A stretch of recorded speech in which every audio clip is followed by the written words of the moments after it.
செல்வத்தின் கதை எல்லோருக்குமே தெரியும். ஒரு ஆளுக்கு இன்னொரு ஆள் மேல் ஒரு ஈர்ப்பு வருது அப்படின்னா அது வரத்தான் செய்யும். அது உனக்கு இயற்கையானது. அந்த மாதிரி இருக்கும்.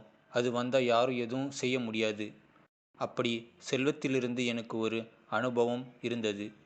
அதைத்தான் அவங்கக்கிட்ட பகிர்ந்துக்க போகிறேன். எல்லாம் பார்த்தா நம்ம தமிழனோட வட இந்தியன் பையன்களுக்கு எப்போவுமே கொஞ்சம் பெருசாக இருக்கும். இது செல்வத்திலிருந்து வட இந்தியன் பசங்க கூட உங்களுக்கு அனுபவம் இருந்துச்சு. அதை நீங்கள் உணர்ந்தது இருப்பீங்க. ஏன்னா அந்த மாதிரி இருக்கும் அப்படின்னா அவங்க சொன்னால் அவங்களுக்கு சிக்கலாக பார்த்தா சரியாக இருக்கும். அதனால் அவங்களுக்கு அவங்களோட பெருசாக இருக்கும். இப்போ சமயம் வந்து செல்வத்தில் இருக்கும் பசங்களுக்கும் அந்த மாதிரி பெருசாக இருக்கிறத பார்க்கும்போது ஒரு சின்ன உருக்கமாக இருக்கும். பெரியதாக பண்ணலாம், இல்லைனா கூட லேசாக தொட்டு பார்க்கலாம். அந்த மாதிரி ஒருத்தர் இருக்கிறார். அது மாதிரி எனக்கு ஒரு அனுபவம் இருந்துச்சு. என்னன்னா, நான் இருந்த ஒரு ஊர் அங்கே அப்படி இருக்கும். இப்படி தமிழ்நாட்டில் உங்களுக்கு தெரியுமா? வட இந்தியாவில் பையங்கன்னா அங்கே இருந்து வந்து இங்கு சில ப்ராஜெக்ட் மேலே வேலை செய்ய பார்த்தா வருவாங்க. நிறைய பேர் அந்த மாதிரி வருவாங்க. இதில் அச்சுத்தனமாக இருக்க ஆளுங்க இருக்காங்க. சுத்தமாக வாழ்ந்து போகிற ஆளுங்க இருக்காங்க. நிறைய தம்பி அண்ணன் வயசு பசங்க கூட நான் சும்மா பெருசாக இருக்கே தொட்டு பார்க்கலாமா அப்படின்னு எனக்கு சில அனுபவங்கள் இருக்குது. அதனால தான் இதை சொல்லுகிறேன். இப்போது எனக்கு ஒரு மாநிலத்தில் 85% தர்மடி இருக்காங்க. அப்புறம் வந்து எங்கள் வீட்டில் இருக்கேன். கிராமம்னா அப்படி தான். பெரும்பாலும் 30 வீடுகள். அப்படி நல்லவங்க யாரும் இருக்க மாட்டாங்க. எல்லாம் அவங்க அவங்க வேலையை தான் போயிடுவாங்க. வயலுக்கு போயிடுவாங்க. வீட்டில் பெரியவங்க யாரும் இருக்க மாட்டாங்க. அந்த மாதிரி நிலையிலிருந்து என் ஹோட்டலில் அன்று யாரும் இல்லை.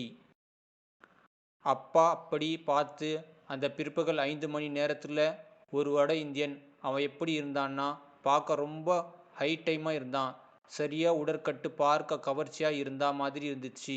ஏன்னா நம்ம வந்து இந்த மாதிரி அவங்கள ட்ரை பண்ணுறோம் அப்படின்னா கவர்ச்சியாக இருந்தால் தான் உங்களுக்கு முயற்சி பண்ணுறேன் மாதிரி நல்ல அழகாக இருக்கும்போது அப்பப்போ வீட்டில் வெளியே பார்த்தலாம் போகலாம் பார்ப்பேன். யாராவது வராங்களான்னு பார்ப்பேன். ஓகே அப்படின்னு சொல்லுவேன். அந்த நேரத்தில் நானும் வீட்டில் தனியாக இருந்தேன்ல. சரி ஓகே யாராவது இருந்தால் தான் நல்லா இருக்கும். அந்த மாதிரி பார்ப்பேன். அந்த மாதிரி நான் இருந்தேன். இவன் வந்து அவன் 125 சிசி பைக்கு தான் வச்சுருந்தான். ஒரு பைக் வந்து 2 முட்டை கட்டிருக்கும். மதுரையில் வேலை பண்ணுறதுக்கு ஸ்ரீகாந்த் சுற்றி சுற்றி வந்தான். சின்ன ஊர் தான். 10 சிட்டு லாரிகள் தான் இருக்கும். நான் முதல் தடவையாக வந்து 2வது தெருவை பார்க்கும்போது சென்றேன். நான் பார்த்துட்டேன். சரி ஓகே.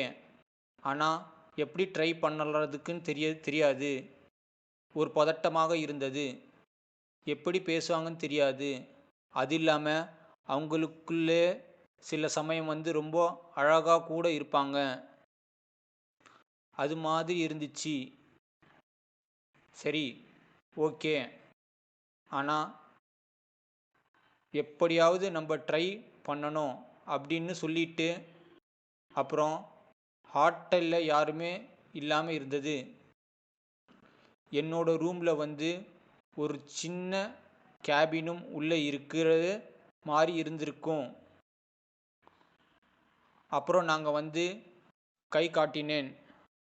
அவர் நினைச்சிருப்பான் உள்ளே ஏதோ சில பழம் தான் வாங்க கூப்பிடுறாங்கன்னு. அப்படின்னு நினைச்சிட்டுமே ஒரே சந்தோஷமாக வந்தேன். அவன் பைக்கில் உட்காந்துட்டான்.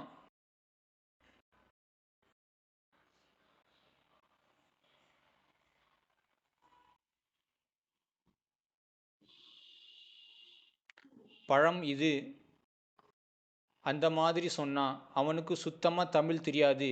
எனக்கு சுத்தமாக ஹிந்தி தெரியாது. அது மாதிரி இருந்துச்சா என்று கேட்டான். சரி ஓகே அப்படின்னு சொல்லிட்டு அதுக்கப்புறம் நான் பழம் என்ன அப்படின்னு சொல்லி சிரிச்சிட்டே இருந்தேன். அப்படியே அதுதான் எப்படி இருந்தான்னு வச்சுக்கோங்க. நல்ல மேன், முரியா, ரொம்ப ஹீட், ரொம்ப உடற்கட்டாக அந்த பகல் நேரத்தில் செட்டிங்குலாம் எதுவும் இல்லாமல் அதுக்காக நல்ல கலர் போட்டுக்கிட்டு வரல, எதுவுமே இல்லை. கொஞ்சம் நல்லா நீட்டி காக்கிற மாதிரி இருந்துச்சு. அவன் என்னை போட்டு அப்படி நல்ல ஒரே வைக்கல கலரில் ஒரு இணைக்குழுவ வடிவ பேண்ட்டு போட்டிருந்தான். அவனோட பாட்டு பார்த்தா அவனோட டைட்டாக இருக்கு. பைக்கில் உட்காந்து இருக்க அந்த பேண்ட் நல்லா இருந்தது தெரியுது. இந்த செல்வத்துக்கு இருக்க எல்லாருக்குமே தெரியும், இந்த மாதிரி நல்லா டைட்டாக தெரிஞ்ச ஒன்று நமக்கு ஒன்று என்ன தோணும், சும்மா கை வச்சு பார்க்கலாம் தோணுச்சு. கண்டிப்பாக பழகினா எல்லோருக்கும் அது தானே செல்வம். சரி, நம்ம பார்க்கலாம். அந்த மாதிரி எனக்கு இருந்துச்சு. ஆனால் இப்போது டப்புன்னு எதுவுமே பேசாமல் அதை பற்றி எதுவும் சொல்லாமல் நம்ம எப்படி வைக்கிறது அப்படின்னு எனக்கு ஒரு பயம் இருந்துச்சு. சரி, ஓகே, ஆனால் எதனாலும் சரி நம்ம பண்ணுவோம் அப்படின்னு மனசுக்குள்ள ஒரு தைரியத்தை வர வச்சுட்டு நானும் சும்மா அப்படியே பழம் மேலே கையை வச்சு அப்படியே தோல்லையும் கை வச்சு பழம் என்ன ரேட்டு அந்த மாதிரின்னு கேட்டேன். அதுக்கப்புறம் நான் கொஞ்சம் கொஞ்சமாக பேச ஆரம்பித்தேன். சாப்பிட்டியா, இது மாதிரி ஜூஸ் எது வேண்டுமோ அந்த மாதிரி சொல்லிட்டு அதுக்கப்புறம் அவனுக்கு அந்த நேரத்தில் தெரிஞ்சிருக்கும்னு நினச்சி, ஏன்னா இது மாதிரி நம்ம எத்தனாவது ஆப்ரேஷன் பண்ணும்போது அது கண்டிப்பாக தெரிஞ்சவங்க இருந்தால் அது இந்நேரத்துக்கு பண்ணிகிட்டு இருப்பாங்க. சில விரும்பி இருக்காங்க ஆளுக்கு ஓகே வேறமா இருப்போம். ஏற்கனவே அனுபவம் இருக்கிறது ஆளுங்களுக்கு. ஒருவேளை அவங்க புதுசாக இருந்தாங்க அப்படின்னா உங்களுக்கு என்ன பண்ணுறதுக்கு தெரியாமல் அந்த நேரத்தில் ஸ்டார்ட் பண்ண மாட்டாங்க. அதுக்காக செட் பண்ணுறாங்க. நம்ம சொல்ல முடியாது அவங்க எந்த ஊரில் இருந்தாங்கன்னு எனக்கே தெரியலை.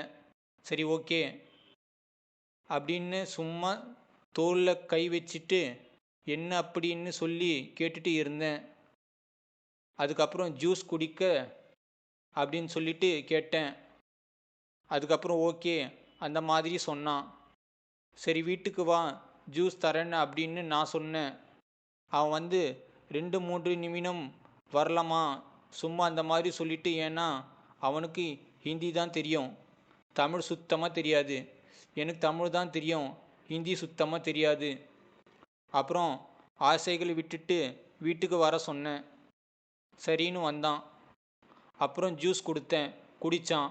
அவன் இறங்கி நடந்து வரப்போ அவன் பைக்கில் உட்காந்துட்டு அப்படி இறங்கி நடந்து வரும்போது பார்த்தேன். நான் முன்னாடியே சொன்னேன்ல, வட இந்தியர் பசங்களுக்கு ரொம்ப பெருசாகத்தான் இருக்கும்னு. அவனோட பேண்ட் அவ்வளோ அட்டகாசமாக இருந்தது. இப்போ நான் என்ன பண்ணுறது? அது நம்ம எப்படியாவது ஒரு வியப்பாக பார்க்குறோம். அது பெருசாக ஒன்றும் பண்ண வேண்டாம், ஆனால் தொட்டு பார்த்து தான் ஆகணும்னு எனக்கு ஒரு உணர்வு இருந்துச்சு. சரி, ஓகே அப்படின்னு சொல்லிட்டு சரி தொட்டு பார்ப்போம் அப்படின்னு சொல்லிட்டு சும்மா லேசாக அங்கே கை கொண்டு போனேன். ஆனால் நடந்ததோ அப்பா எனக்கு என்ன தோணுச்சுன்னா, அப்போ அவனுக்கு ஆர்வம் இல்லையாமல் இருந்தது. சரி, ஆனால் அப்போ விடுறதுக்கு மனசு வராது. தொட்டு பார்க்குறதும் பயமாகவும் இருந்துச்சு. அப்போ எனக்கு பண்ணுறதுக்கு தெரியாமல் இருந்துச்சு. அதுக்கப்புறம் ஓகே அப்படின்னு சொல்லிட்டு வந்தேன். நான் பண்ணட்டுமான்னு சொல்லி கேட்டேன். அவனுக்குத்தான் எதுவும் புரியலை. அவன் ஹிந்தியில் கியா என்று சொல்கிறான். அப்போ நான் பண்ணட்டுமா என்று கேட்டேன், புரியலை. அதுக்கப்புறம் நான் என்னோட மொபைலில் எனக்கு சுத்தமாக ஹிந்தி தெரியாதுடா. அப்போ என்னோட மொபைலில் சில அந்த மாதிரி படங்களை வச்சு நான் காட்டினேன். அவனே உடனே இல்லை, இன்னும் அந்த மாதிரி சொன்னால் ஒன்றும் புரியல, பி கூல் அந்த மாதிரி சொல்லிட்டு அவனும் ஒரு வழியாக சமரசம் பண்ணிட்டு என்ன லேசாக அப்படியே பேசிட்டு இருக்கான். நான் ஒரு தைரியத்தில் வர வச்சுட்டு கை வச்சிட்டேன். நான் கை வைக்கிறதுக்கு முன்னாடி அவன் வேற மாதிரி பாசம் காட்டிட்டான். நான் கை வச்சிட்டேன். அவனுக்கு அந்த டைட்டான ஜீன்ஸில் ரொம்ப முட்டிக்கிட்டு இருந்துச்சு. சர்ச்சை பிகாஸ் அவனுக்கு ஊடாக ஆரம்பிச்சிச்சு. சரி ஓகே அப்படின்னு சொல்லிட்டு அப்புறம் ஏன் அவன் எதுவும் சொல்லலை. அதுக்கப்புறம் சரி வீட்டுக்கு போகலாமா அந்த மாதிரி ஒரு மனசில் கேட்டுட்டான். ஆனால் இப்போ எனக்கு ஒரு பயம், இந்த நேரத்தில் யாராவது வந்துட்டான் என்னடா பண்ணுறது அப்படின்னு. இப்போ நம்ம ஊரில் பசங்களுக்கு இருந்தால் கூட பரவாயில்ல, சரி நண்பர்களும் இல்லை, சிநேகிதர்களும் இருக்காங்க, அந்த பழம் பார்த்துட்டு இருந்தோம். அந்த மாதிரி ஏதாவது சொல்லி சமாளித்து இவன் ஒரு பழம் வாங்கிட்டான்னு சொல்லிவிடலாம். வட இந்தியா பையன். இப்போது என்னடா பண்ணுறது, உள்ளே கூட்டிகிட்டு போகலாமா இல்லை ஒரு கூட்டு பண்ணலாமா. ஆனால் எனக்காக அவுத்துட்டான். கூட்டிகிட்டு போய் அவங்க வச்சது ஆசை தீர தொட்டு பார்க்கறதுக்காக பொறுமை எனக்கு இல்லை. எனக்கு தொட்டாதோடு முடிச்சுக்கலாம் மாதிரி இருந்துச்சு. சரி ஓகே அப்படின்னு சொல்லிவிட்டு அதுக்கப்புறம் வீட்டில் வச்சுட்டு லைட் ஆன் ஆஃப் பண்ணலாம், 10 நிமிடம் கூட தொட்டு பார்க்கலாமா என்று கேட்டேன். கதவு தட்ட ஆரம்பிச்சிட்டாங்க. அப்போ எனக்கு வந்துச்சு பாருங்க ஒரு பயம். என்னோட சொல்கிறதுக்கு தெரியலை. அப்புறம் என்ன பதில் சொல்கிறது முடியலை. அவன் தவறும் வாய்ப்பு பண்ணுறாங்க. அவனுக்கு இது புதுசாக இல்லையா, யாரும் வர வச்சு எதுவும் பண்ணுறாங்களான்னு மாதிரி இருந்துச்சு. அவனும் என்ன வயசு தான், விக்ரம் 28 வயசில் தான் இருப்பான். அதுக்கப்புறம் சரி ஓகே அப்படின்னு சொல்லிட்டு சரி நீ உன் ரூமுக்கு போ அப்படியாவது சொல்லிட்டு ஒன்று இருந்து ஒன்று பார்த்து டோர் திறந்து பார்த்தேன். என்னோட நண்பன் இன்னொரு பையன் வந்தான். அவன் என்ன சொல்கிறதுன்னு தெரியலை. ஏன்னா நான் முதலாளி, அவன் கூட இருந்தேன். நீ வாடா சும்மா கையில் பண்ணலாமா அப்படின்னு அவனை கூட்டிகிட்டு வந்தான். இப்போ எனக்கு என்ன பண்ணுறதுன்னே தெரியாமல் பயம் வந்துருச்சு. இவன் வேற பார்த்துட்டான், என்ன நினைப்பான்னு தெரியலை அப்படின்னு சொல்லிட்டு அப்புறம் இந்த கதை பிடிச்சிருந்தா ஒரு லைக் ஒரு கமெண்ட் பண்ணுங்கள். நன்றி, வணக்கம்.